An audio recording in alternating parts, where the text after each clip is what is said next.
A vedci povedali už, že vlastne vy ste ako forma ste vlastne plný viacej ničoho, jak niečoho. Že vlastne ten priestor medzi tými atomami, ktorý ako keby ich drží pokope, tá vaša esencia je viac vo väčšej miere ako keby prítomná.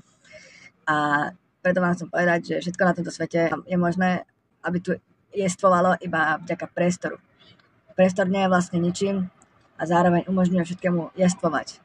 Takisto ako v miestnosti máme nábytok, predmety, ale viacej tam máme toho priestoru, toho niča. Tie steny a nábytok to nejakým spôsobom ohraničuje tú miestnosť. Ale tá miestnosť je viacej ako keby ten priestor. Takisto aj vy ste proste ten priestor, tá esencia. To, vďaka čomu tu všetko toto môže byť. Preto takisto ako sú na oblohe hviezdy a okolo nich priestor, takisto aj vo vašej mysli sú isté myšlienky a emócie ako nejaké predmety, ktoré sú tam prítomné, ale to nie je všetko. Takže presunte pozornosť od tých fóriem vo vašej mysli, tých myšlienok a tých emócií a vnímajte skôr ten priestor medzi tými myšlienkami, hej?